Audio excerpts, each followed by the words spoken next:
Hello दोस्तों, एक बार फिर से स्वागत है आपका मेरे यूट्यूब चैनल आरएस नोट्स पर। और आशा करता हूं दोस्तों आप सब स्वस्थ होंगे, मस्त होंगे। दोस्तों, राजस्थान माध्यमिक बोर्ड द्वारा आपका रीट यानी कि Rajasthan eligibility examination for teachers का एग्जाम दोस्तों होने जा रहा है। और उसके लिए हम आपके लिए एक मोस्ट इंपॉर्टेंट प्रैक्टिस पेपर दोस्तों लेके आए हैं। ये जो प्रैक्टिस पेपर होगा आपका लेवल 1 यानी कक्षा 1 से 5 तक के लिए होगा दोस्तों। इस वीडियो में आपको पूरे के पूरे 150 प्रश्न मिलेंगे जो कि राजस्थान माध्यमिक बोर्ड द्वारा निर्धारित पाठ्यक्रम पर आधारित होंगे। तो चूंकि ये प्रैक्टिस सेट है दोस्तों, तो आप साथ के साथ अपने जवाब भी देते चलिएगा और अंत में मैं कमेंट करके जरूर बताइएगा कि आपके 150 में से कितने जवाब सही मिले दोस्तों। तो आइए बिना समय गवाए जो है दोस्तों शुरू करते हैं। सबसे पहले देख लेते हैं लेवल 1 एग्जाम पैटर्न क्या होने वाला है। सबसे पहला विषय होगा आपका बाल विकास एवं शिक्षा शास्त्र, जिसमें से नंबर ऑफ क्वेश्चन 30 होंगे, मार्क्स भी 30 होंगे दोस्तों। अगला है लैंग्वेज 1, जिसमें आप एक चुन सकते हैं हिंदी, सिंधी, इंग्लिश, संस्कृत, उर्दू, पंजाबी एंड गुजराती। इसमें भी नंबर ऑफ क्वेश्चन 30 और मार्क्स भी 30 हैं दोस्तों। अगला है लैंग्वेज 2, जिसमें से आप एक चुन सकते हैं हिंदी, इंग्लिश, संस्कृत, उर्दू, सिंधी, पंजाबी एंड गुजराती। इसमें नंबर ऑफ क्वेश्चन 30 और मार्क्स भी 30 हैं दोस्तों। अगला विषय है आपका मैथमेटिक्स यानी कि गणित, जिसमें कि नंबर ऑफ क्वेश्चन 30 हैं और मार्क्स भी 30 हैं। अगला विषय आपका एनवायरमेंटल स्टडीज, जिसमें कि नंबर ऑफ क्वेश्चन 30 और मार्क्स भी 30 हैं दोस्तों। टोटल नंबर ऑफ क्वेश्चन आपके 150 हैं और टोटल मार्क्स जो आपके 150 होंगे दोस्तों। आपको समय दिया जाएगा 2 घंटा 30 मिनट यानी कि 150 मिनट ही आपको समय दिया जाएगा दोस्तों। तो आइए बाल विकास एवं शिक्षा शास्त्र के पहले प्रश्न से जो है शुरू करते हैं। पहला प्रश्न देखिए कि मानव विकास है। तो मानव विकास जो है दोस्तों वो मात्रात्मक भी होता है और गुणात्मक भी होता है। तो इसलिए इसका जवाब होगा ऑप्शन डी, ए और बी दोनों। ठीक है दोस्तों, याद रखिए। अगला प्रश्न है कि एक जुड़वा भाइयों में से एक को सामाजिक आर्थिक रूप से धनाढ्य परिवार द्वारा गोद लिया जाता है और दूसरे को एक निर्धन परिवार द्वारा। एक वर्ष के बाद उनके बुद्धि लब्धांक के बारे में निम्नलिखित में से क्या अवलोकित होने की सर्वाधिक संभावना है। तो क्या अवलोकित होगा दोस्तों उनसे? यह होगा सामाजिक आर्थिक स्तर बुद्धि लब्धांक को प्रभावित नहीं करता है। कोई भी बुद्धि लब्धांक को प्रभावित नहीं करेगा सामाजिक आर्थिक स्तर किसी का भाई। तो ऑप्शन 20 का जवाब होगा। मोस्ट इंपोर्टेंट क्वेश्चन दोस्तों, बार बार पूछा गया प्रश्न है एग्जाम्स में। आगे बढ़ते हैं। अगला प्रश्न कि किस मनोवैज्ञानिक ने सीखने की सामग्री के रूप में निरर्थक शब्दों का प्रयोग किया। मोस्ट इंपोर्टेंट क्वेश्चन दोस्तों, ये किया था एबिंगहॉस ने। ऑप्शन सी इसका जवाब होगा। ठीक है, आगे है प्रश्न कि जन्मोत्तर यानी जन्म के बाद की विकास की दूसरी प्रमुख अवस्था कौन सी है। तो ये है दोस्तों शेषवावस्था, ऑप्शन ए। ठीक है, आगे है प्रश्न कि अपने अनुभवों और लक्षणों के आधार पर उपकरणों में खराबी के कारण परिकल्पना का परीक्षण कर रवि उपकरणों की मरम्मत करता है, वह उपयोग करता है। तो वह उपयोग करता है दोस्तों अनुमानी विधि का। ऑप्शन डी इसका जवाब होगा। ठीक है, याद रखिए। अगला देखते हैं प्रश्न कि जब एक निरोग्य बच्चा पहली बार विद्यालय आता है तो शिक्षक को क्या करना चाहिए। तो शिक्षक को दोस्तों सरकारी योजना विकसित करने के लिए बच्चे को माता पिता के साथ चर्चा करनी चाहिए। तो ऑप्शन सी इसका जवाब होगा। ठीक है, आगे बढ़ेंगे अगले प्रश्न पर कि व्यक्तिगत विभिन्नताओं से संबंधित निम्न में से कौन सा कथन सही है। तो यह है दोस्तों, यदि विद्यार्थियों का बुद्धि स्तर समान है तब भी उपलब्धि में विभिन्नता हो सकती है। यह कथन बिल्कुल सही है। ऑप्शन ए इसका जवाब होगा। आगे बढ़ेंगे अगला प्रश्न कि 140 से अधिक बुद्धिलब्धि वाले बच्चों को किस श्रेणी में रखेंगे। तो ये रखेंगे दोस्तों प्रतिभाशाली बच्चों की। ऑप्शन डी इसका जवाब होगा दोस्तों। जिसकी बुद्धिलब्धि 140 से अधिक है उन बच्चों को हम प्रतिभाशाली बच्चों की श्रेणी में रखेंगे दोस्तों, याद रखिए। ठीक है, आगे बढ़ेंगे। कि बच्चों का मूल्यांकन होना चाहिए। तो बच्चों का मूल्यांकन जो है दोस्तों सतत एवं व्यापक मूल्यांकन द्वारा होना चाहिए। ऑप्शन 20 का जवाब होगा।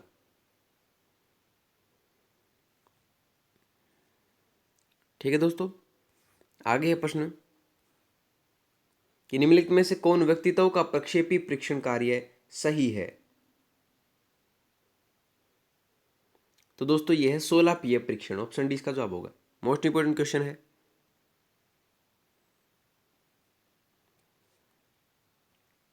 चलते हैं अगले प्रश्न पर कि निःशुल्क एवं न्यारी शिक्षा का बालकों का अधिकार 2009 के अंतर्गत किसी भी अध्यापक को निम्न में से किस कार्य के लिए नहीं लगाया जा सकता। तो ये नहीं लगाया जा सकता है दोस्तों पल्स पोलियो कार्यक्रम में। ऑप्शन डी इसका जवाब होगा। ठीक है, आगे चलते हैं अगले प्रश्न पर कि द कंडीशंस ऑफ लर्निंग पुस्तक के लेखक हैं। याद रखिए दोस्तों ये है R.M. गेने। ऑप्शन 20 का जवाब होगा।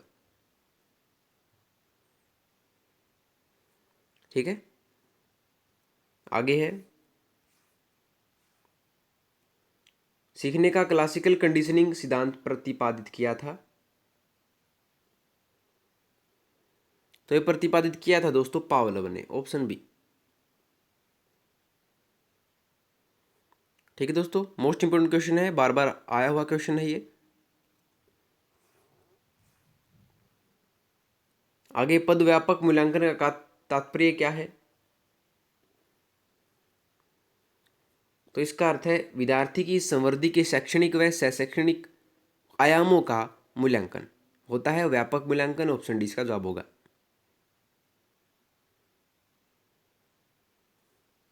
ठीक है, आगे बढ़ेंगे कि निम्न में से कौन सा उदाहरण अधिगम को प्रदर्शित करता है। तो यह प्रदर्शित करता है दोस्तों चलना, भागना एवं फेंकना। 3 से 5 वर्ष की अवस्था में होता है ये। ऑप्शन सी इसका जवाब होगा। ठीक है, आगे चलते हैं कि बहुग्रेड अध्यापक वह है जिसमें, तो बहुग्रेड अध्यापन वो है जिसमें एक अध्यापक को एक ही समय में एक से अधिक कक्षाओं के बच्चों को पढ़ाना पड़ता है। ऑप्शन 20 का जवाब होगा।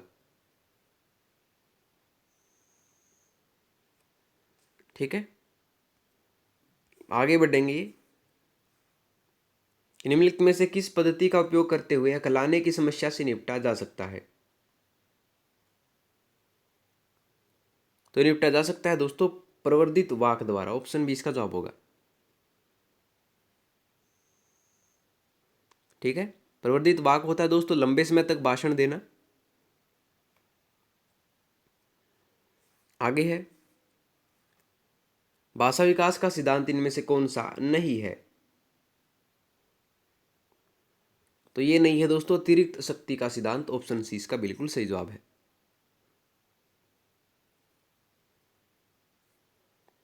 ठीक है, आगे बढ़ेंगे कि अध्यापक की दृष्टि में कौन सा कथन सर्वोत्तम है।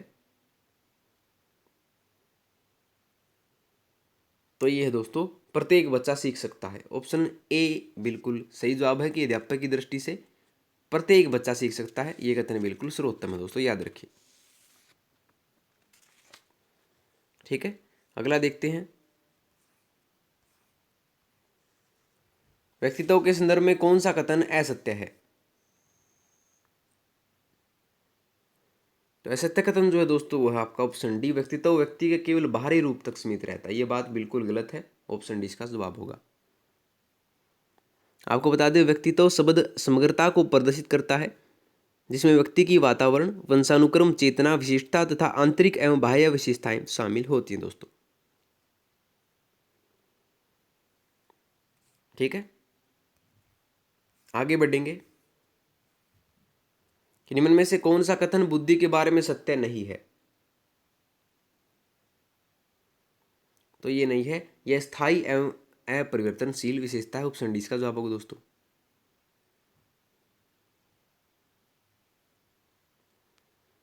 आगे प्रश्न कि शिक्षार्थियों अधिगमकर्ता की व्यक्तिक विभिन्नताओं के संदर्भ में शिक्षिका को चाहिए। शिक्षिका को चाहिए विविध प्रकार की अधिगम परिस्थितियों को उपलब्ध कराना। ऑप्शन इसका जवाब होगा।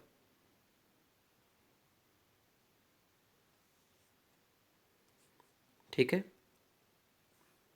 आगे है कि एक बालक अधिक सीखता है यदि उसे क्रियाविधि से पढ़ाया जाए। ऑप्शन डी इसका जवाब होगा दोस्तों।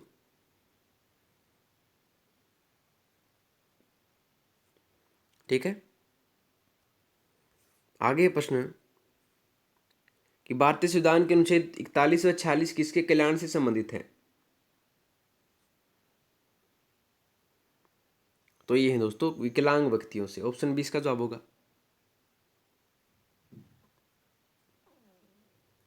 ठीक है दोस्तों, अगला प्रश्न मानसिक रूप से पिछड़े बालकों के लिए निम्न में से कौन सी व्यू रचना कार्य करेगी। तो ये करेगी दोस्तों कार्यों को मूर्त रूप से समझाना। ऑप्शन ए इसका सही जवाब है।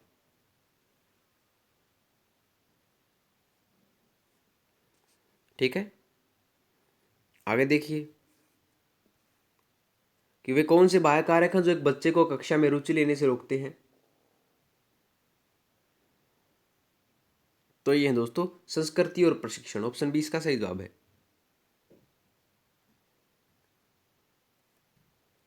आगे बढ़ेंगे अगले प्रश्न पर कि क्रिस्टीना अपनी कक्षा को क्षेत्र भ्रमण पर ले जाती है और वापस आने पर अपने विद्यार्थियों के साथ भ्रमण पर चर्चा करती है। यह किसकी ओर संकेत करता है। तो संकेत करता है दोस्तों सीखने का आकलन की ओर। ऑप्शन सी इसका सही जवाब है।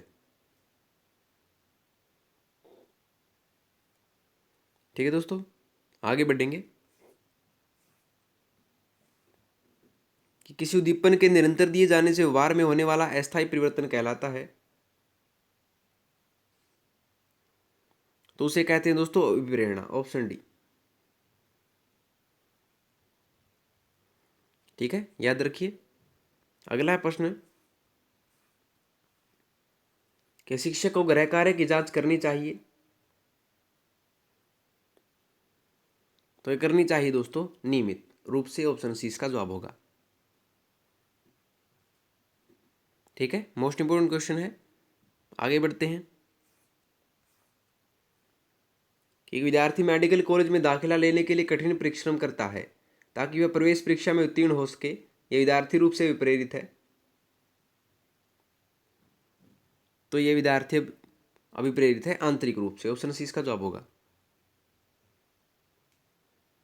तो यदि दोस्तों आपके बाल विकास एवं शिक्षा शास्त्र के प्रश्न। अब हम आते हैं लैंग्वेज 1 इंग्लिश पर। जिसकी भी लैंग्वेज 1 या लैंग्वेज 2 इंग्लिश हो दोस्तों दोनों के लिए महत्वपूर्ण होंगे। तो इंग्लिश के प्रश्न देखिए।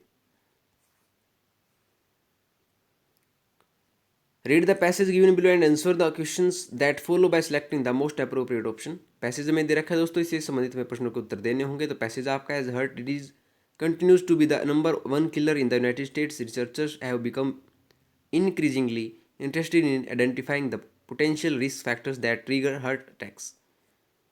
दोस्तों पूरा का पूरा आपको पैसे दे रखा है, इससे संबंधित हमें प्रश्नों के उत्तर देने हैं। ठीक है, तो प्रश्न 31वां देखिए the what does the passage mainly discuss.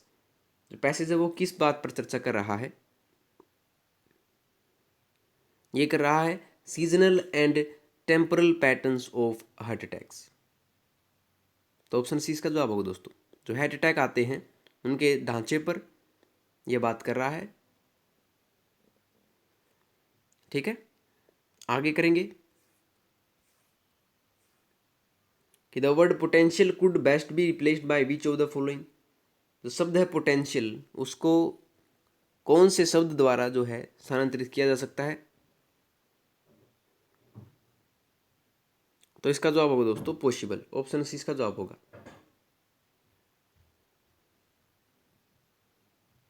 ठीक है, आगे बढ़ेंगे। According to the passage which of the following is not a possible cause of many heart attacks. इन पैसेज के अनुसार इनमें से कौन सा जो है संभावित हार्ट अटैक्स का कारण एक नहीं है? ये नहीं है लोअर हार्ट रेट, निम्न हृदय धड़कन जो है होती है वो हार्ट अटैक के लिए कारण नहीं होती, तो ऑप्शन सी इसका जवाब होगा दोस्तों। ठीक है, आगे है प्रश्न कि pick out the word from the passage which means very likely to be influenced और अफेक्टेड। हमें ऐसा शब्द पैसेज से उठाना है दोस्तों जिसका अर्थ होता है very likely to be influenced और अफेक्टेड, प्रभाव पड़ने योग्य। तो इसका जवाब होगा दोस्तों सस्पेक्टेबल, ऑप्शन सी इसका जवाब होगा दोस्तों। ठीक है, सस्पेक्टेबल होता है अतिसंवेदनशील, भावुक। ठीक है, आगे बढ़ते हैं। Read the passage given below and answer the questions that follow by selecting the most appropriate option. Passage में दे रखा है दोस्तों, इससे संबंधित में प्रश्नों के उत्तर देने होंगे। पैसेज है long years ago we made it tryst with destiny and now the time comes when we shall redeem our pledge not wholly or in full measure but very substantially. तो दोस्तों आपको पूरा का पूरा पैसेज दे रखा है, इससे संबंधित में प्रश्नों के उत्तर देने होंगे। तो पैसेज देखिए कि when the world sleeps what will India awake to.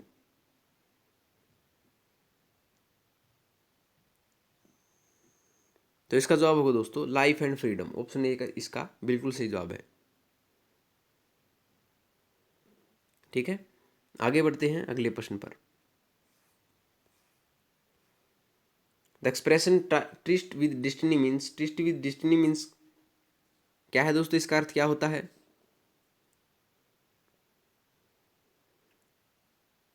नीति से साक्षात्कार का मतलब होता है दोस्तों to make a secret deal with something that is destined for us.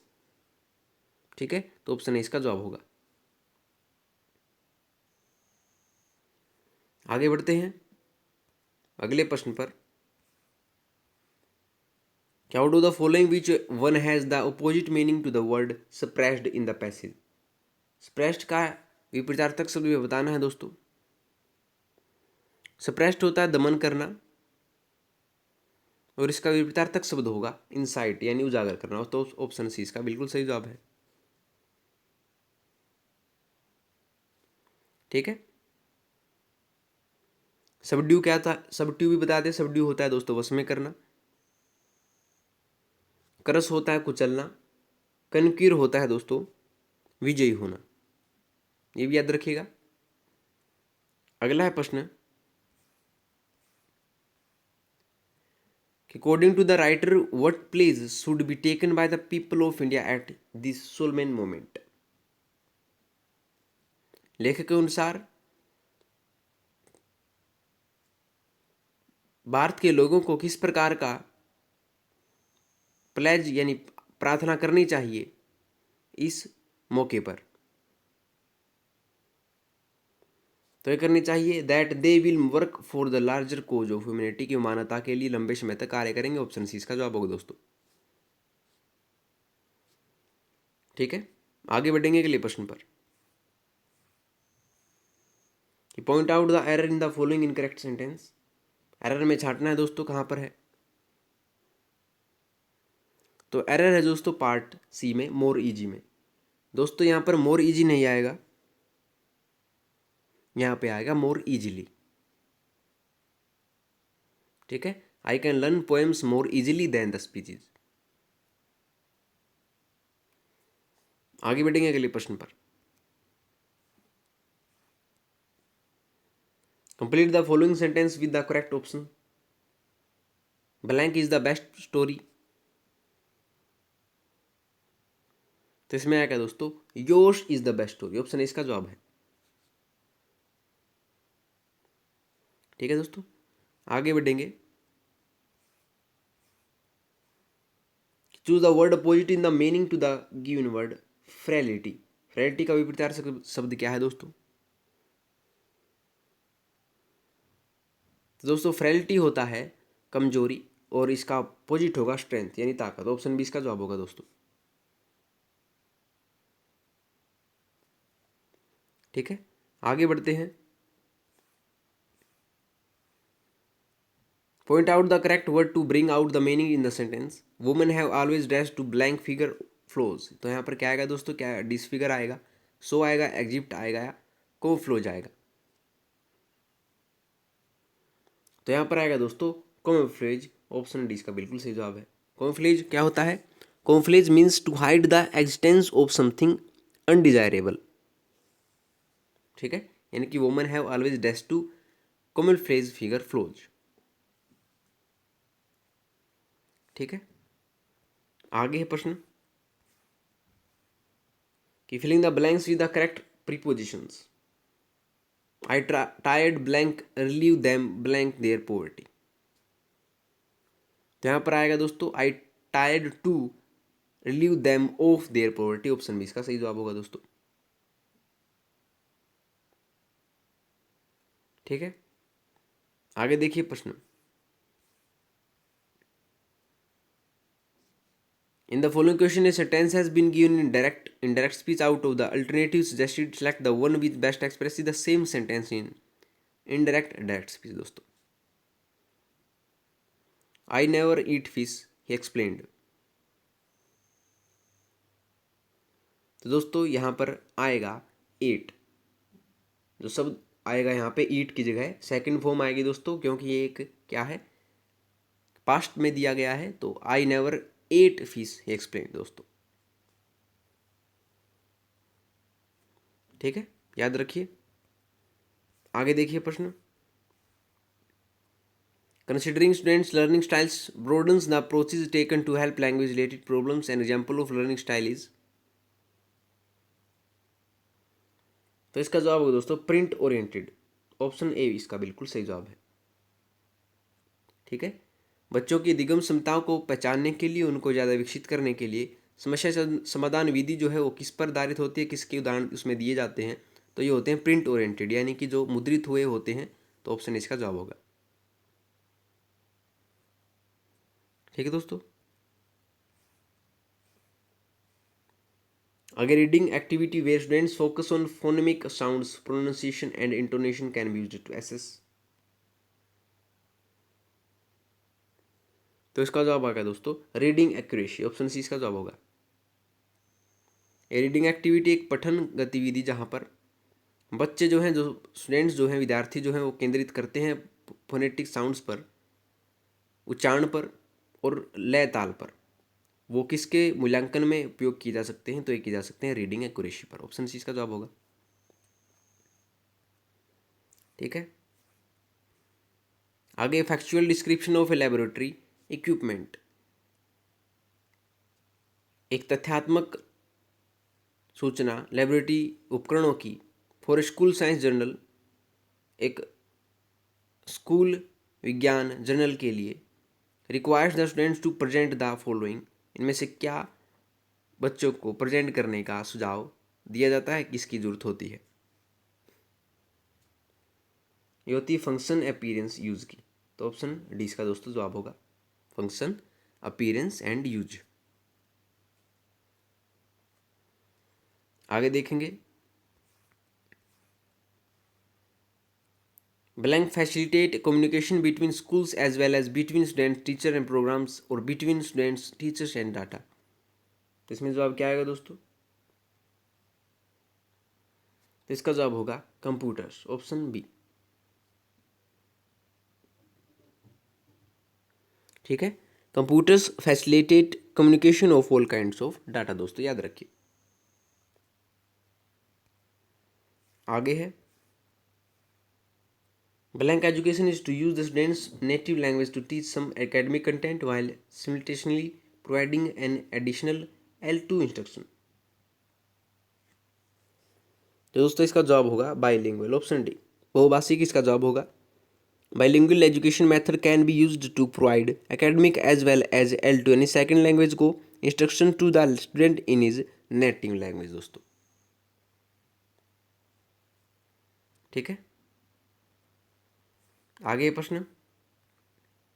A listening stimulus, एक सुनने का उत्क्रिया क्या है दोस्तों? तो ये option C, presents an information gap activity such as giving directions. Option C इसका बिल्कुल सही जवाब है। याद रखिए, मोस्ट इंपोर्टेंट क्वेश्चन है। ठीक है, आगे है लैंग्वेज एक्विजिशन का अर्थ क्या है। इसका अर्थ refer to the process of learning a native or a second language because of the innate capacity of the human brain. तो ऑप्शन डी इसका बिल्कुल सही जवाब है दोस्तों। लैंग्वेज एक्विजिशन यानी कि भाषा अधिग्रहण जो है वो एक प्रक्रिया को रेफर करता है भाषा को किसी भी लैंग्वेज सेकेंड लैंग्वेज को सीखने का, क्योंकि यह प्राकृतिक रूप से मानवीय जो दिमाग होता है उसमें फिट बैठ जाती है, वो अच्छे से सीख सकते हैं। आगे है special needs language classroom is ideally. एक सही प्रकार का जो कक्षा कक्ष होता है किसी भी भाषा को सीखने का, उसमें integrates all types of learners, उसमें सभी प्रकार के जो अधिगम करता है शिक्षार्थी हैं वो शामिल होते हैं। ठीक है, ऑप्शन डी इसका जवाब होगा। आगे बढ़ेंगे। According to which one of the following linguistics language can not be sub standard, it may be non standard. तो आएगा दोस्तों William Labov. According to the William Labov language can not be some standard but may be non standard. दोस्तों याद रखिए, option A इसका जवाब होगा। ठीक है, आगे बढ़ेंगे कि while teaching a prose text which one of the following activities a teacher must undertake। Prose को पढ़ाते समय एक अध्यापक को किस प्रकार की गतिविधि का अच्छी तरह से ध्यान रखना चाहिए। पैराफ्राइजिंग इन द टेक्स्ट का। तो ऑप्शन बी इसका जवाब होगा।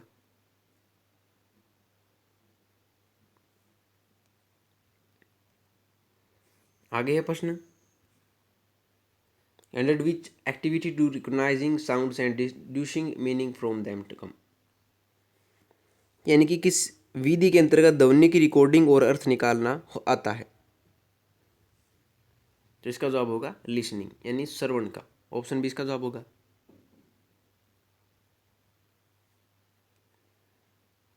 आगे है learning a language involves the process of listening, speaking, reading and writing. These processes involve. तो learning a language involves both linguistic and psychologic aspect दोस्तों। तो ऑप्शन डी इसका जवाब होगा, लिंग्विस्टिक एस्पेक्ट और psychological aspect, both A and B. आगे बढ़ते हैं। The interactional routine during speaking assessment includes a. तो the interactional routine during speaking assessment includes a negotiating meaning, talking turns and allowing others to take turns. तो option B इसका दोस्तों जवाब होगा। ठीक है, मोस्ट इंपोर्टेंट क्वेश्चन है, बार बार पूछा गया प्रश्न है। अगला प्रश्न देखिए,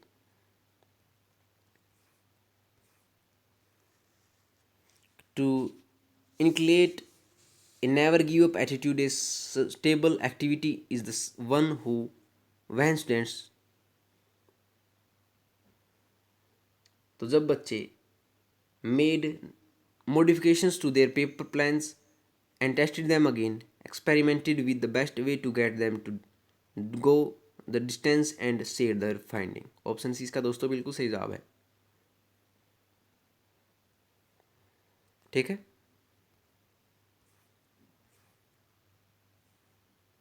विच of the following is not a prescribed level of teaching. इनमें से कौन सा एक अच्छी तरह से वर्णनीय पढ़ाने का तरीका नहीं है। ये नहीं है डिफरेंशिएशन, ऑप्शन डी।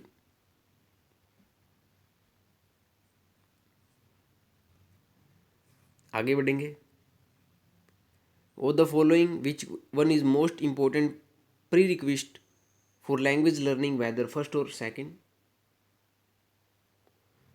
तो दोस्तों the most important prerequisite for language learning is an input rich communication environment. तो ऑप्शन डी दोस्तों इसका जवाब होगा। ठीक है। तो ये दोस्तों आपके इंग्लिश लैंग्वेज के प्रश्न। अब हम आते हैं हिंदी के प्रश्नों पर, जिसकी भी लैंग्वेज 1 या लैंग्वेज 2 हिंदी दोस्तों दोनों के लिए महत्वपूर्ण है। तो आइए हिंदी के प्रश्न जो है शुरू करते हैं। निम्नलिखित गद्यांश पढ़कर पूछे गए प्रश्नों के सर्वाधिक उचित उत्तर विकल्प वाले विकल्प को चुनिए। आज दुनिया ने बहुत कुछ हासिल किया है, लेकिन मानवता के प्रति प्रेम की घोषणा के होते हुए भी उनकी बुनियाद उन खूबियों की जगह जो आदमी को इंसान बनाती हैं, नफरत और हिंसा पर ज़्यादा रही है। दोस्तों आपका पूरा का पूरा ये गद्यांश दे रखा है, इससे संबंधित में प्रश्नों के उत्तर देने होंगे। तो प्रश्न देखिए 61वां। मानव मात्र की मानसिक पृष्ठभूमि किन अवगुणों पर आधारित है? तो यह आधारित है दोस्तों नफरत और हिंसा पर। ऑप्शन सी इसका जवाब होगा। ठीक है, आगे बढ़ते हैं। यह रेल वह कौन से व्यंजन कहलाते हैं? तो ये कहलाते हैं दोस्तों अंतस्थ व्यंजन। Option C. ठीक है, हिंदी वर्णमाला में जिन वर्णों का उच्चारण अंतःकरण से किया जाता है उन्हें अंतस्थ व्यंजन कहते हैं दोस्तों। ये संख्या में 4 होते हैं। आगे है प्रश्न, कनिष्ठ शब्द में प्रयुक्त प्रत्यय है। प्रत्यय दोस्तों जो शब्दांश के पीछे लगता है उसे प्रत्यय कहा जाता है, और कनिष्ठ में प्रत्यय है ईष्ट। Option B. ठीक है, अगला, निम्नलिखित में से कौन मुहावरा नहीं है? तो ये नहीं है दोस्तों उल्लू बनाना। Option B. उल्लू बनाना अकर्मक क्रिया का उदाहरण है दोस्तों। आस्तीन का सांप अर्थ है मित्र के रूप में शत्रु, कमर टूटने का अर्थ है हार मान लेना, तथा दूर के डोल सुहाने का अर्थ है कुछ चीजें दूर से अच्छी लगती हैं। लेकिन मुहावरा नहीं है उल्लू बनाना।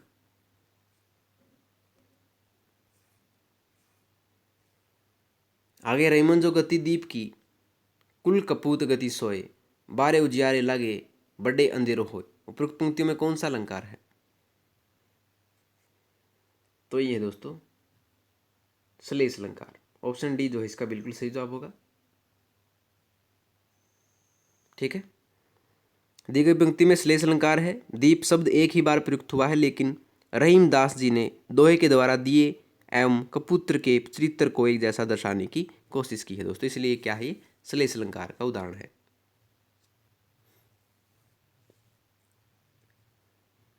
आगे है कि निम्नलिखित गद्यांश पढ़कर पूछे गए प्रश्नों सर्वाधिक उचित उत्तर वाले विकल्प चयन कीजिए।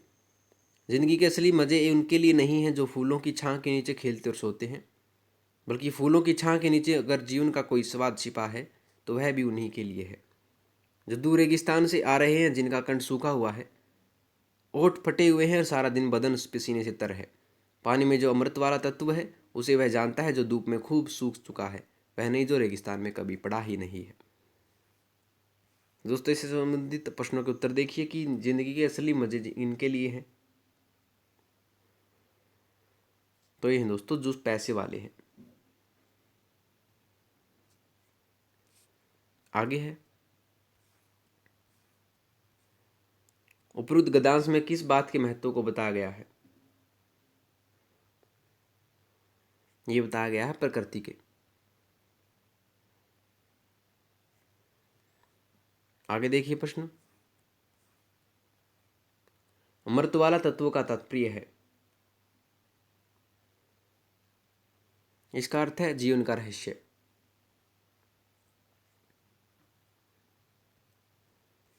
आगे है दोस्तों कि जो धूप में खूब सूख चुका है से अभिप्राय है। इसका अर्थ है दोस्तों बीमार होना।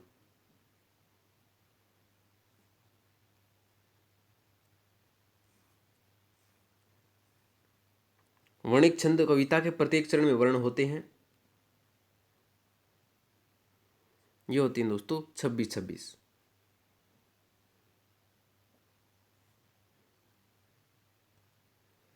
आगे देखिए, निम्नलिखित में कौन से वर्ण का उच्चारण स्थान तालु नहीं है?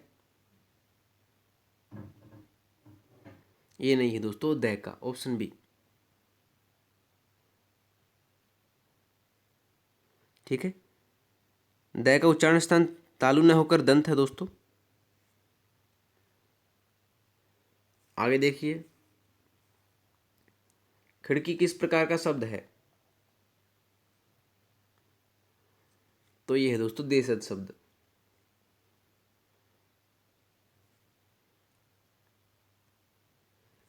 आगे बढ़ेंगे अगले प्रश्न पर।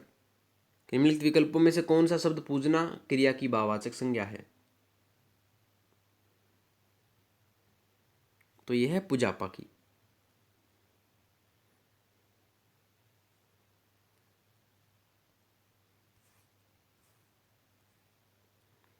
अगर निम्नलिखित विकल्पों में से कौन सा शब्द जलना क्रिया की भाववाचक संज्ञा है? तो यह है जलन।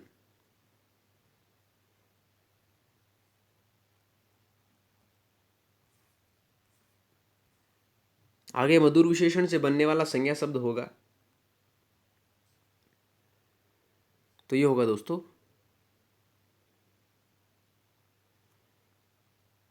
भाववाचक संज्ञा, ऑप्शन बी।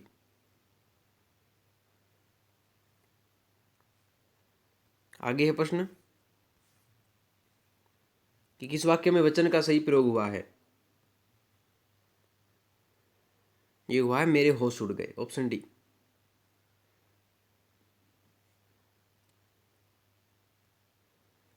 आगे देखिए, निम्नलिखित पद में कौन सा पद वैया प्रत्यय लगाने से बना है? ये बना है दोस्तों खवैया, ऑप्शन सी।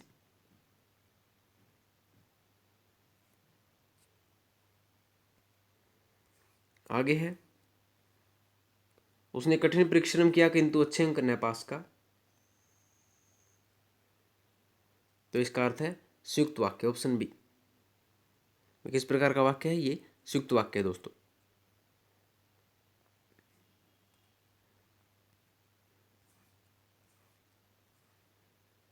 अकल का दुश्मन क्या होता है दोस्तों? ये होता है महामूर्ख, ऑप्शन डी।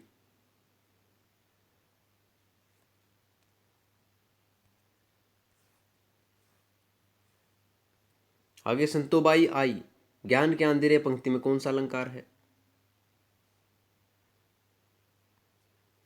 तो यह है रूपक अलंकार, ऑप्शन सी इसका जवाब होगा।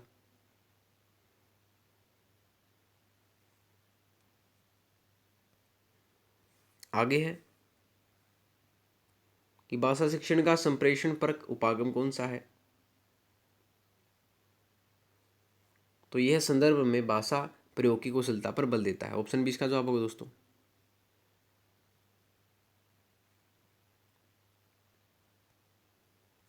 आगे प्रश्न, कोई एक भाषा खालिस्तान लिपियां में लिखी जा सकती है, हाँ उसमें थोड़ा फेरबदल हो सकता है। तो इसमें आएगा दोस्तों सभी। ठीक है,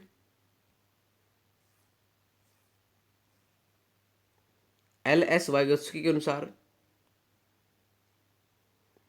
तो इनके अनुसार जो है भाषाई की अर्जित योग्यता होती है, ऑप्शन डी इसका जवाब होगा दोस्तों।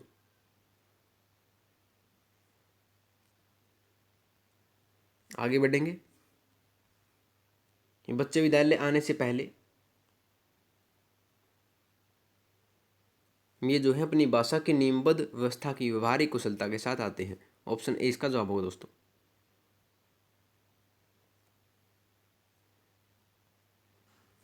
आगे है प्रश्न कि वाणी और लेखन में मूल अंतर यह है कि लिखित भाषा खालिस्तान स्तर पर देखी जाती है और होती है। यह आएगा अचेतन कालबद्ध, ऑप्शन डी इसका जवाब होगा दोस्तों।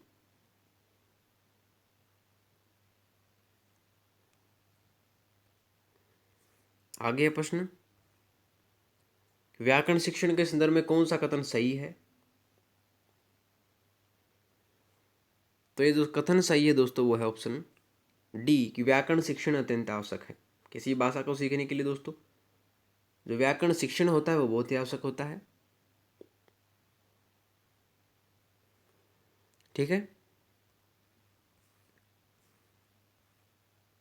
अगर रमेश 7वीं कक्षा में पढ़ता है वह सामान्य बातचीत में ठीक है, लेकिन पढ़ते समय वह बार बार अटकता है। यह संभवतः किससे संबंधित है? तो वो ग्रस्त है दोस्तों, ऑप्शन सी से, डिस्ग्राफिया से।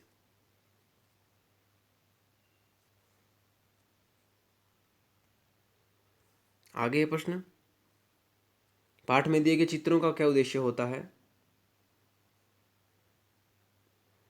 तो इनका उद्देश्य होता है चित्र अमूर्त संकल्पनाओं को समझने में सहायता करते हैं, ऑप्शन डी।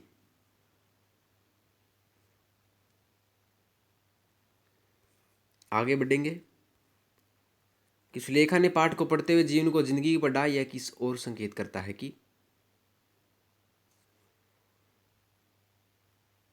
कि वह अक्सर पहचान की बजाय अर्थ को समझते हुए पढ़ रही है।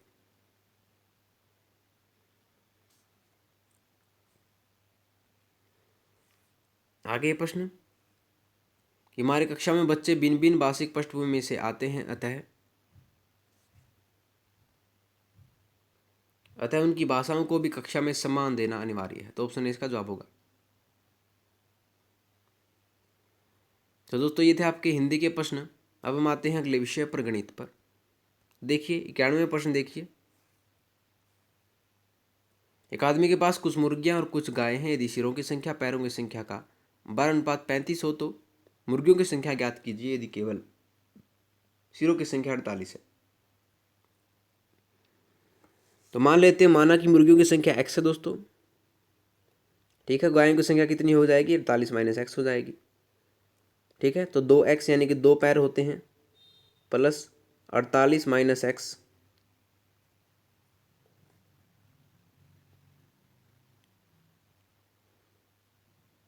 गुना 4 बराबर है 35 × 4 दोस्तों, ठीक है। यहाँ से हम x की वैल्यू निकाल लेंगे, हमारे पास हो जाएगा x = 26। तो मुर्गियों की संख्या कितनी हो गई दोस्तों? 26 हो गई। तो ऑप्शन बी इसका जवाब होगा,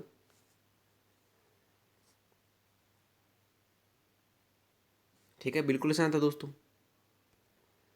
आगे बढ़ते हैं कि उन सभी अभाज्य संख्याओं का जो कि 17 से बड़ी नहीं है योगफल है।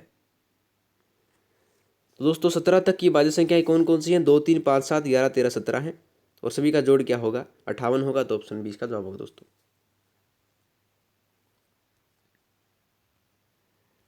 आगे है प्रश्न, 0.12 गुना 12 गुना 0.012 का मान क्या है?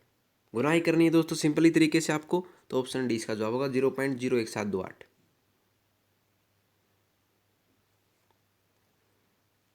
आगे देखें कि वर्गीकृत आंकड़ों के लिए समांतर माध्य होगा। मोस्ट इंपोर्टेंट क्वेश्चन दोस्तों, बार बार आया हुआ क्वेश्चन है। तो इसका समांतर माध्य जो होगा दोस्तों वो होगा ऑप्शन डी, ठीक है। a + σfi ui बटा σfi गुना h दोस्तों, ऑप्शन डी इसका सही जवाब है।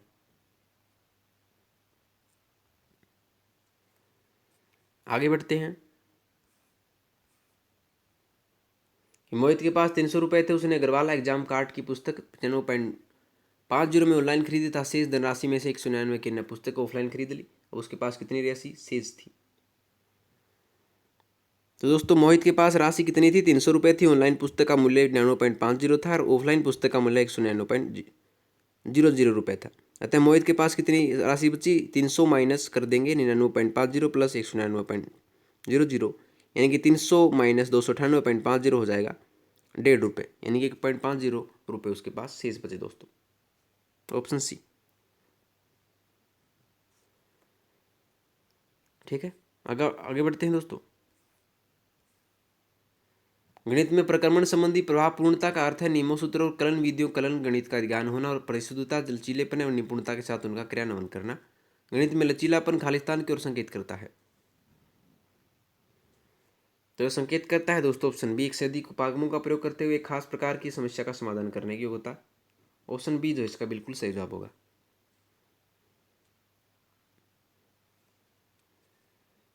ठीक है दोस्तों, आगे प्रश्न, कक्षा कक्ष में गणितीय भाषा में निपुणता को निम्नलिखित क्रम में समस्याओं को प्रदर्शित करने के लिए बढ़ाया जा सकता है। तो ये बढ़ाया जा सकता है दोस्तों ऑप्शन डी, रोजमर्रा की भाषा, गणितीयकरण स्थिति भाषा, गणितीय समस्या समाधान की भाषा और प्रतीकात्मक भाषा। तो ऑप्शन डी इसका जवाब होगा। मोस्ट इंपोर्टेंट क्वेश्चन दोस्तों।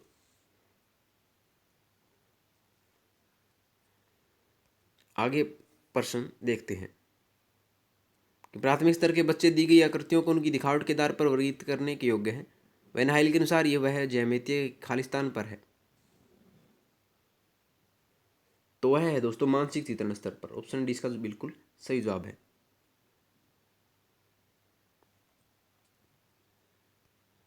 आगे बढ़ेंगे अब। कक्षा 3 में एक शिक्षक शिक्षार्थियों को 4562 और 728 का योग करने के लिए कहता है। एक शिक्षार्थी प्रश्न के उत्तर में निम्न प्रकार से प्रतिक्रिया करता है। 4562 प्लस 728 कर देता है वो 11842। यह प्रतिक्रिया दर्शाती है कि बच्चे में कमी है। तो बच्चे में कमी है दोस्तों स्थानीय मान की अवधारणा की। ऑप्शन ए इसका जवाब होगा। ठीक है दोस्तों, आगे है प्रश्न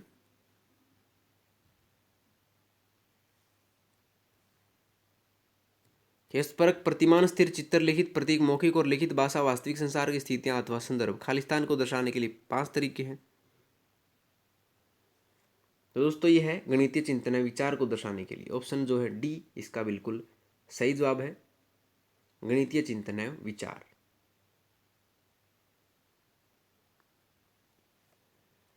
ठीक है, आगे प्रश्न कि राष्ट्रीय पाठ्यचर्या की रूपरेखा 2005 के अनुसार प्राथमिक स्तर पर संख्याओं और उन पर संक्रियाओं मात्राओं का मापन आदि का शिक्षण है। तो यह शिक्षण दोस्तों गणित शिक्षण के संकीर्ण उद्देश्य को पूरा करता है। ऑप्शन डी जो इसका बिल्कुल सही जवाब होगा।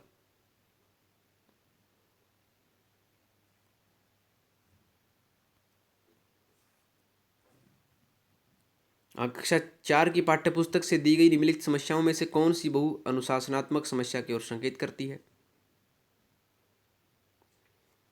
तो ये संकेत करती है दोस्तों भारत के झंडे का रेख बनाइए और झंडे में सममितीय रेखाओं की संख्या की पहचान कीजिए। ऑप्शन डी इसका बिल्कुल सही जवाब होगा।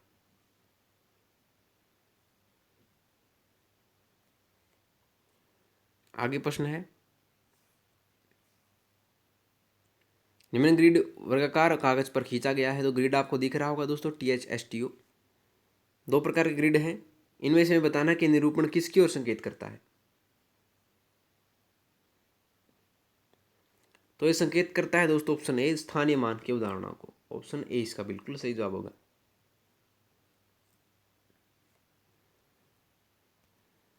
आगे देखिए मानसिक गणित संबंधी गतिविधियां महत्वपूर्ण है क्योंकि वह निम्नलिखित में से किसी एक के लिए अवसर उपलब्ध कराती हैं। तो दोस्तों इसका जवाब होगा ऑप्शन डी की मानसिक संगणना संबंधी प्रक्रियाओं का विकास, क्योंकि शिक्षार्थी तेज गति से इस संख्याओं के परिकलन के बीच संबंधों की पहचान करने की कोशिश करते हैं। ऑप्शन डी इसका बिल्कुल सही जवाब होगा।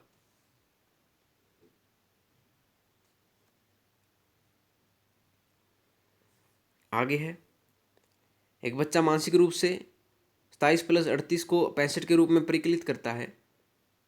जब उसे योग करने के अपने तरीके के बारे में व्याख्या करने के लिए कहा गया तो उसने प्रतिक्रिया के रूप में कहा कि 38 प्लस 38 40 के नज़दीक है, इसलिए 27 प्लस 40 68 है, तो मैंने 65 को प्राप्त करने के लिए 2 घटा दिए। योग करने की यह युक्ति है। तो यह युक्ति है दोस्तों प्रतिकारी। ऑप्शन बी जो है इसका सही जवाब होगा। ठीक है, अगला देखते हैं प्रश्न। हमें इसका मान निकालना है दोस्तों 4 प्लस 44/10 प्लस 404/100 प्लस 444/1000 प्लस 4/10,000 का मान क्या है। तो इसका जवाब होगा दोस्तों ऑप्शन सी 12.8844। जोड़ना है दोस्तों बिल्कुल आसान है। आगे प्रश्न धनात्मक पूर्णांकों के ऐसे युग्मों की संख्या जिनका योग 99 है और महत्तम आवर्तक 9 है, क्या है। तो दोस्तों दिया है HCF 9 दिया गया है और धन पूर्णांक मान लिए हमने XY का गुणनफल बराबर है 99 है। वो संख्या क्या मान ली XY मान ली, तो 99 इनका योगफल हो गया। तो x इक्वल टू 9 है तथा y इक्वल टू क्या हो जाएगा 90 हो जाएगा, यानी कि युग्म क्या हो गया 9 90। मान लीजिए x इक्वल टू 18 है तो y कितना हो गया 81 हो गया, युग्म हो गया 18 81। x इक्वल टू मान लिया 27 तो y इक्वल टू 72 हो गया, तो युग्म हो गया 27 72। x इक्वल टू 36 मान लिया तो y इक्वल टू 63 हो गया, तो युग्म हो गया 36 63। x इक्वल टू मान लिया 45 है तो y इक्वल टू 54 है, तो युग्म 45 54 हो गया। अतः बीस्ट युग्मों की संख्या दोस्तों होगी 5 होगी। ऑप्शन ए इसका जवाब होगा। ठीक है, आगे बढ़ते हैं।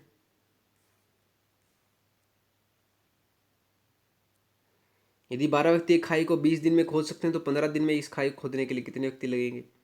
बिल्कुल आसान तरीका है दोस्तों, आपको सिर्फ क्या करना है, दो ऊपर वाले दोनों की गुना करनी है और नीचे से भाग कर देना है, तो 20 गुना 12/15 हो जाएगा आपका 16 व्यक्ति। ऑप्शन 20 का जवाब होगा। ठीक है दोस्तों, आगे एक दूध ये ने 70 लीटर दूध 630 रुपये में खरीदा और उसमें 5 लीटर पानी मिला दिया। तत्पश्चात यदि वह उसे 9 रुपये प्रति लीटर की दर पर बेचे तो उसे कितने प्रतिशत लाभ होगा? तो दोस्तों 70 लीटर दूध का क्रय मूल्य कितना है? 630 रुपये है। और 70 + 5 कितना हो जाएगा? 75 लीटर पानी मिले हुए दूध का विक्रय मूल्य हो जाएगा 75 गुना 9 यानी कि 675 रुपये। प्रतिशत लाभ आपको पता है 675 - 630 यानी कि विक्रय मूल्य माइनस क्रय मूल्य बटा क्रय मूल्य होता है गुना 100 होता है, यानी कि 675 - 630 बटा 630 गुना 100 हो जाएगा आपका 7 सही 1/7% उसको लाभ होगा दोस्तों। तो ऑप्शन डी जो इसका सही जवाब होगा दोस्तों। ठीक है, आगे देखिए प्रश्न। ये व्यक्ति के पास 16,000 रुपये थे, उसमें इसमें से कुछ धनराशि 4% और शेष 5% वार्षिक की दर से साधारण ब्याज पर उधार दी। यदि एक वर्ष में उसे कुल 700 रुपये ब्याज के रूप में मिले हों तो 4% पर उधार दी गई धनराशि क्या थी? तो इसका सीधा सा फॉर्मूला होता है दोस्तों अभिष्ट धन निकालने का, A/R1 - R2 × 100 गुना I/TI होता है दोस्तों साधारण ब्याज बटा T - PR2। तो दोस्तों आपको R1 कितना दे रखा है? 5 दे रखा है, R2 5 4 दे रखा है, यानी कि 1/5 - 4 × 100 गुना 700 बटा 1 - 16,000 गुना 5। आपका जो अभिष्ट धन हो जाएगा दोस्तों हो जाएगा ऑप्शन सी 10,000 रुपये। बिल्कुल आसान है दोस्तों, बस आप एक फॉर्मूला याद रखिए, 1/R1 - R2 × 100 गुना I/T - PR2। ठीक है, आगे आकृति में ABC एक त्रिभुज है, कोण BAD की माप डिग्री में है। दोस्तों आप इसमें देखेंगे ट्रायंगल BCD में, ट्रायंगल BCD कोण BCD बराबर है 180 डिग्री - 18 डिग्री प्लस 119 डिग्री होगा, यानी बी कोण BCD हो गया आपका 43 डिग्री। और अब देखेंगे कोण ट्रायंगल ABD में, कोण BDA बराबर है 180 डिग्री - 119 डिग्री = 61 डिग्री हो जाएगा। कोण ABD बराबर 180 डिग्री - 61 डिग्री - 62 डिग्री बराबर हो जाएगा दोस्तों 57 डिग्री के। तो ऑप्शन ए जो है इसका बिल्कुल सही जवाब होगा दोस्तों। ठीक है, बिल्कुल आसान था। आगे है प्रश्न, ट्रायंगल पी क्या हुआ और ट्रायंगल टी क्या हुआ, एक ही आधार क्या हुआ पर तथा क्या हुआ के एक ही और बने हुए हैं यदि पी क्या हुआ बराबर टी आर तथा पी आर बराबर है टी क्या हो तो निम्नलिखित में से कौन सा सही है? तो इनमें से जो सही है दोस्तों वो है ट्रायंगल पी क्या हुआ सर्वांगसम है ट्रायंगल टी क्या हुआ के। तो ऑप्शन ए इसका जवाब होगा। ठीक है, आगे बढ़ेंगे अगले प्रश्न पर। निम्न में से कौन सा कथन सही है? मोस्ट इंपोर्टेंट क्वेश्चन दोस्तों, बार बार पूछा गया प्रश्न है। जो सही है वो है ऑप्शन सी, बहुलक बराबर होता है त्रिमाध्यिका -2 समांतर माध्य के। आगे प्रश्न देखिए, 4.2 सेंटीमीटर व्यास वाले वृत्त की परिधि क्या होगी? व्यास आपको दे रखा है दोस्तों, त्रिज्या कितनी हो जाएगी आपकी? ये हो जाएगी 4.2/2, यानी पाई गुना व्यास होता है वृत्त की परिधि, या 2πr से निकाल सकते हैं आप त्रिज्या से, लेकिन हम वृत्त की परिधि पाई गुना व्यास से निकाल देंगे तो 22/7 गुना 4.2 हो जाएगा। आपका जवाब हो जाएगा दोस्तों 13.2 सेंटीमीटर।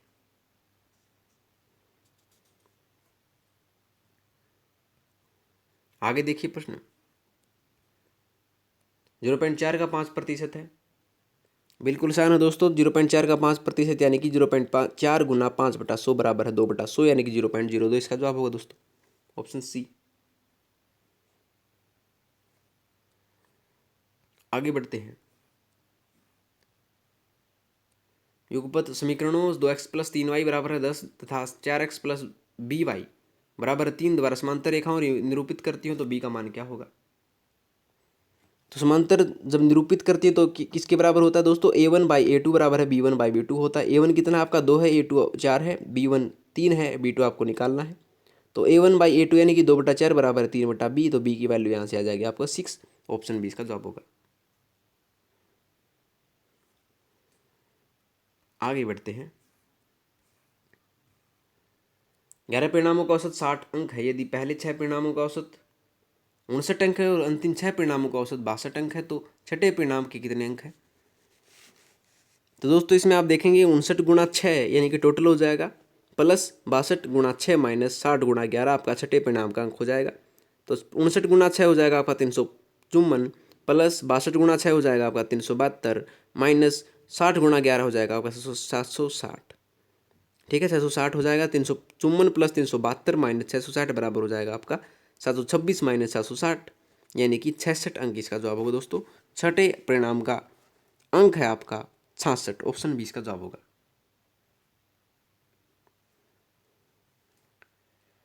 ठीक है, आगे देखिए। एक्स तथा वाई की आय का अनुपात 5:4 है तथा उनके खर्चों का अनुपात 3:2 है। यदि वर्ष के अंत में प्रत्येक ने 1600 रुपये की बचत की तो एक्स की आय क्या है? तो माना एक्स की आय 5 है तथा खर्चा 3 भी है, तथा वाई की आय 4 है तथा खर्चा 2 भी है। तो क्या हो जाएगा? 5 माइनस 3 भी बराबर हो जाएगा आपका 1600 के, एक समीकरण हो गया। 4 माइनस 2 भी बराबर हो जाएगा आपका 1600 के, यानी कि दूसरा समीकरण हो गया। दोनों को सोल्व कर देंगे दोस्तों, आपके एक्स की आय हो जाएगी 5, यानी कि 5 गुना 800, यानी कि 4000 रुपये। तो ऑप्शन सी इसका बिल्कुल सही जवाब होगा दोस्तों। ठीक है, आगे त्रिभुज एबीसी की भुजा बीसी को डी तक बढ़ाया जाता है यदि कोण एसीडी बराबर 112 डिग्री और कोण बी बराबर 3/4 कोण ए, तो कोण बी की माप बताइए। तो दोस्तों इसका सिंपल सा जवाब होगा आपका ऑप्शन बी, इसकी वैल्यू होगी आपकी 48 डिग्री। ठीक है, आगे बढ़ते हैं दोस्तों। 120वां प्रश्न देखिए कि 7 सेंटीमीटर लंबी एक जीवा वृत्त के केंद्र पर 60 डिग्री का कोण बनाती वृत्त की त्रिज्या सेंटीमीटर में क्या होगी? तो दोस्तों आपको चित्र बना दे रहे हैं, उससे संबंधित में आप इसको निकालने की कोशिश कीजिएगा। चित्र आपका बनेगा ये, यहाँ पर आपका 60 डिग्री होगा, यहाँ पर ओ हो गया, यहाँ पर आपका ए है, यहाँ पर बी है, यहाँ पर यह कितने की है? 7 सेंटीमीटर लंबी एक जीवा है। तो आप ओ ए बराबर ओ बी यानी वृत्त की त्रिज्याएं हो गई।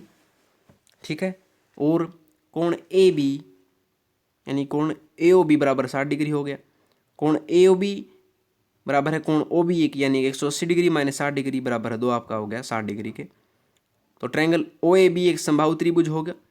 ओ ए बराबर ओ बी बराबर ए बी होगा, तो ओ ए बराबर ओ बी बराबर 7 सेंटीमीटर होगा। तो ऑप्शन सी इसका जवाब होगा दोस्तों 7 सेंटीमीटर। तो वृत्त की त्रिज्या क्या होगी? 7 सेंटीमीटर। तो ये थे आपके दोस्तों गणित के प्रश्न। अब हम आते हैं मोस्ट इंपोर्टेंट क्वेश्चन पर्यावरण अध्ययन के। तो देखिए 121वां प्रश्न आप देखते हैं, निम्नलिखित में से कौन सा एक पर्यावरण अध्ययन के संबंध में सच नहीं है? ये नहीं है दोस्तों ऑप्शन बी की पर्यावरण अध्ययन वर्णनों और परिभाषाओं पर बल देता है। ये बिल्कुल सच नहीं है, ऑप्शन बी इसका जवाब होगा। आगे देखिए, एक शिक्षक हमेशा क्रियाकलापों को कराने के बाद प्रश्नों और चर्चाओं का संचालन करता है। क्रियाकलापों, प्रश्नों और चर्चाओं के संचालन करने का उद्देश्य क्या है? तो इसका उद्देश्य है दोस्तों ऑप्शन ए, बच्चों की प्रक्रिया कौशलों का आकलन, बच्चों को खोजने का अवसर देना और बच्चों को अपनी व्यक्ति का अवसर देना। तो ए बी सी इसका जवाब होगा, ऑप्शन बी इसका जवाब होगा दोस्तों ए, बी और सी।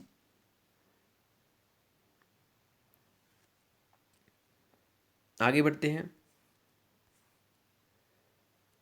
पर्यावरण दिन में बच्चों को पाठ्यपुस्तकों और शिक्षकों के अलावा अन्य स्रोतों की मदद लेने के लिए प्रोत्साहित करना चाहिए। क्यों क्यों करना चाहिए दोस्तों? ताकि पर्यावरण अध्ययन सीखने के लिए पाठ्यपुस्तक और शिक्षक की स्रोत नहीं है, क्योंकि ये बिल्कुल सही है। यह पर्यावरण अध्ययन सीखने के लिए समुदाय और माता पिताओं की उपस्थिति का विकास करेगा, यह भी सही है। विकसित शिक्षकों को बच्चों की पृष्ठभूमि को जानने का अवसर देगा, यह भी सही है दोस्तों। तो ए बी सी बिल्कुल सही जवाब है आपके।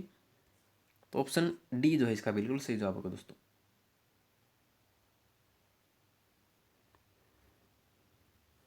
ठीक है, आगे देखिए प्रश्न, निम्नलिखित में से क्या पर्यावरण अध्ययन में आकलन के लिए संकेतक नहीं होना चाहिए? तो ये नहीं होना चाहिए दोस्तों, याद करना। ऑप्शन ए, पर्यावरण अध्ययन के आकलन हेतु प्रश्न पूछना, सहभागिता तथा न्याय और समानता के प्रति सरोकार अधिक संकेतक होने चाहिए दोस्तों, न कि याद करना। आगे देखिए प्रश्न, पर्यावरण अध्ययन में शिक्षक के द्वारा बच्चों को स्वयं अपने का आकलन करने के लिए अवसर देना चाहिए, स्वयं आकलन है। तो ये दोस्तों सीखने के समान आकलन, ऑप्शन डी। ठीक है, अगले प्रश्न पर बढ़ते हैं कि राज्य की वह प्रथम सिंचाई परियोजना जिसमें केवल फव्वारा सिंचाई पद्धति से ही सिंचाई करने का प्रावधान है, कौन सी है? तो यह दोस्तों नर्मदा नहर परियोजना, ऑप्शन सी। आगे बढ़ेंगे दोस्तों कि निम्नलिखित में से कौन पर्यावरण दिन का उद्देश्य नहीं है? तो ये नहीं, ऑप्शन बी कि बच्चों को पाठ्य पुस्तक की परिभाषाएं प्रदान करने के लिए प्रोत्साहित करना, ऑप्शन बी इसका जवाब होगा।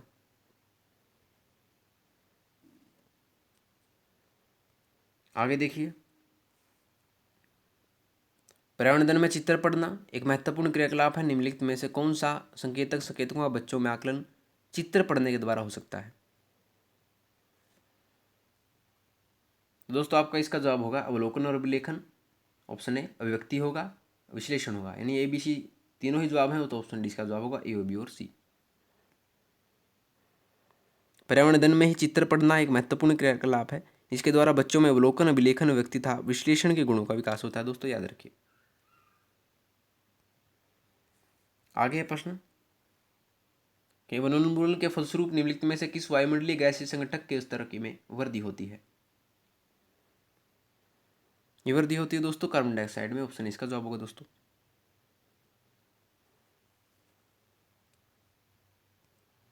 आगे है प्रश्न, निम्नलिखित में से कौन सा जल प्रसारित रोग नहीं है? तो वो नहीं है दोस्तों ट्यूबरक्लोसिस, ऑप्शन डी इसका जवाब होगा। टीबी जो होती है दोस्तों बूंद संक्रमण द्वारा होती है, यानी कि एक व्यक्ति से दूसरे व्यक्ति में छींक यानी पानी के द्वारा जो हमारा, जिसे आप कहेंगे थूक कहते हैं, उसके द्वारा जो है ट्यूबरक्लोसिस होता है, उसके संक्रमण द्वारा होता है। ठीक है,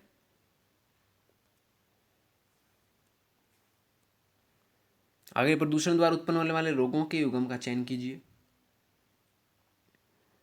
तो ये आपके मिनीमाता फ्लोरोसिस, ऑप्शन डी।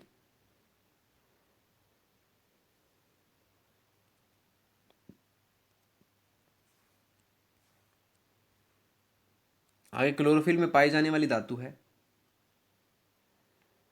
तो ये दोस्तों मैग्नीशियम।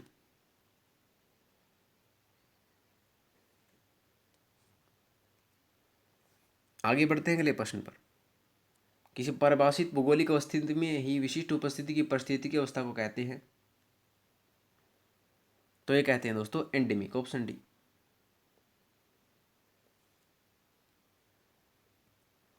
आगे देखिए प्रश्न कि कार्बनिक पदार्थ के अपघटन के समय मृदा में निम्नलिखित में से कौन उत्पादित नहीं होता है? तो उत्पादित नहीं होता है दोस्तों ऑक्सीजन, ऑप्शन डी इसका जवाब होगा।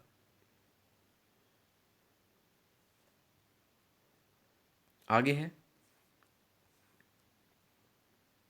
कि जलमणि कार्यक्रम का संबंध है, तो यह संबंधित है ग्रामीण विद्यालयों में जल शुद्धि उपचारक यंत्र लगवाने से, ऑप्शन बी इसका जवाब होगा दोस्तों।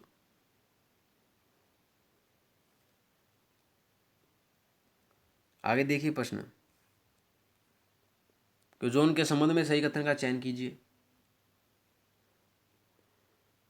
तो इसका जवाब है दोस्तों ऑप्शन सी कि ओजोन परावैंगनी किरणें शोषित कर ऑक्सीजन निर्मित करता है। ये बात बिल्कुल सही है दोस्तों।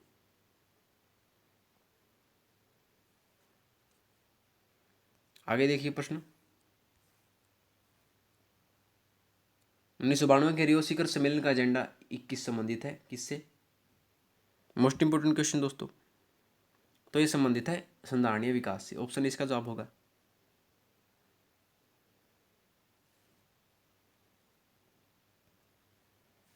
आगे बढ़ते हैं, निम्नलिखित में से कौन एक से अधिक पौष्टिकता स्तर का सदस्य है? तो इसका जवाब होगा दोस्तों पलवक, ऑप्शन सी।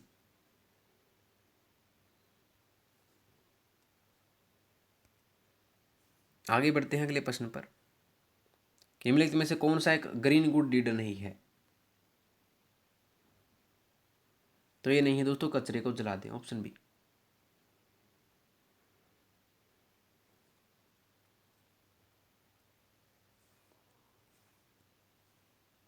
आगे सबसे छोटी से सबसे बड़ी तरंग दैर्ध्य का सही क्रम क्या है, यानी सबसे पहले छोटी में लिखेंगे उसके बाद बड़ी।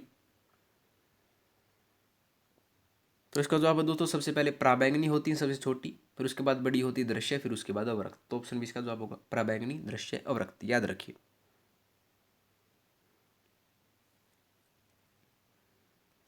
आगे है दोस्तों प्रश्न, निम्नलिखित में से कौन सा एक मुर्दाखोर नहीं है? तो ये नहीं है दोस्तों मशरूम, ऑप्शन ए।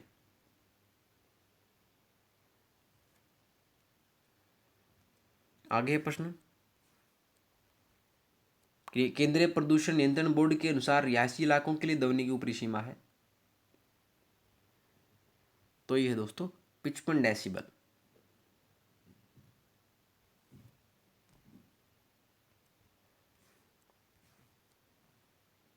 आगे जैव निम्नीकरणीय ठोस अपशिष्ट फेंकने के लिए ए रंग के कचरेदान का उपयोग करते हैं, जबकि पुनः चक्रित करने योग्य अपशिष्ट बी रंग के कचरेदान में फेंके जाते हैं। ए एवं बी दोनों को पहचानिए। तो ए जो होता है दोस्तों वो हरा डिब्बा होता है और बी जो है नीला डिब्बा होगा। ऑप्शन डी इसका जवाब होगा।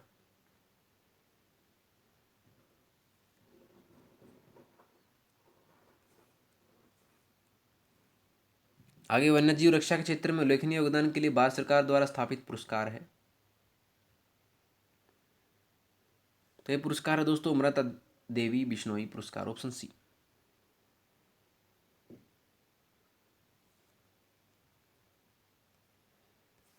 आगे बढ़ेंगे अगले प्रश्न पर कि वायुमंडलीय हरितगृह प्रभाव मुख्यतः किसके अवशोषण या पुनः उत्सर्जन द्वारा उत्पन्न होता है? तो ये होता है दोस्तों वायुमंडल द्वारा अवरक्त विकिरणों से। ऑप्शन बी इसका जवाब होगा।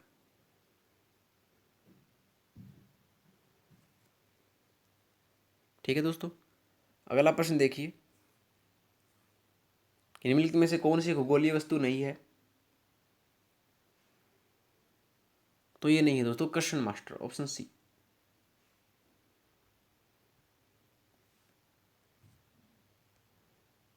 आगे बढ़ते हैं, भारत का वैश्विक धरोहर स्थल जो एक से अधिक राज्य में अवस्थित है? तो ये दोस्तों भारत की mountain railway, option B. Most important question दोस्तों, बार बार पूछा गया प्रश्न है। आगे बायोमास के वायवीय किण्वन द्वारा निम्नलिखित में से कौन सी गैस उत्पादित होती है? तो ये गैस उत्पादित होती है दोस्तों बायोगैस, ऑप्शन ए।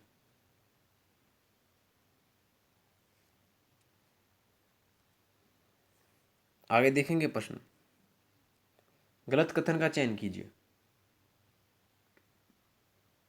तो इसका जवाब होगा दोस्तों कार्बन फुटप्रिंट किसी उत्पाद द्वारा उत्सर्जित हरित गृह गैसों का माप है। तो ऑप्शन बी इसका जवाब होगा, ये गलत कथन है दोस्तों। और तीनों बिल्कुल सही है कि पावर पेट्रोल का ऑक्टेन नंबर दान पेट्रोल से अधिक होता है। वनीकरण और वनरोपण एक ही प्रक्रिया के लिए प्रयुक्त दो शब्द हैं। और वायुमंडल की 4 परतों का सही क्रम नीचे से ऊपर है शोभमंडल, समतापमंडल, मध्यमंडल और आयनमंडल दोस्तों। वो तीनों बिल्कुल सही है, लेकिन ऑप्शन बी जो है गलत कथन है। 150वां प्रश्न देखिए दोस्तों, भारतीय वन संशोधन अधिनियम 2017 में वृक्षों की सूची में से निकाल दिया जाने वाला पौधा है? तो दोस्तों ये है बांस, ऑप्शन डी। तो दोस्तों आपका रीट लेवल 1 का प्रैक्टिस पेपर होता है कंप्लीट। अगर आपको इन 150 प्रश्नों में से किसी प्रश्न में कोई समस्या आती है दोस्तों, तो आप कमेंट बॉक्स में पूछ सकते हैं। हर एक कमेंट का रिप्लाई मैं जरूर करूँगा, मेरा प्रॉमिस आपसे। उससे भी आगे अगर कोई समस्या है तो डिस्क्रिप्शन बॉक्स में आपको जीमेल आईडी मेरे द्वारा उपलब्ध करवा दी जाएगी, वहाँ से आप क्वेश्चन पूछ सकते हैं दोस्तों। और इस पूरी की पूरी वीडियो की जो PDF है वो आप डाउनलोड कर सकते हैं, लिंक आपको डिस्क्रिप्शन बॉक्स में मिल जाएगा, वहाँ से आप डाउनलोड करके पढ़ सकते हैं दोस्तों अगर आपको वीडियो पसंद आई हो तो वीडियो को लाइक, शेयर और कमेंट करके जरूर बता दीजिएगा। और RS नोट्स चैनल को सब्सक्राइब कर लीजिए दोस्तों। तो मिलते हैं आपसे अगली वीडियो में नए रोचक प्रश्नों के साथ, तब तक के लिए धन्यवाद दोस्तों।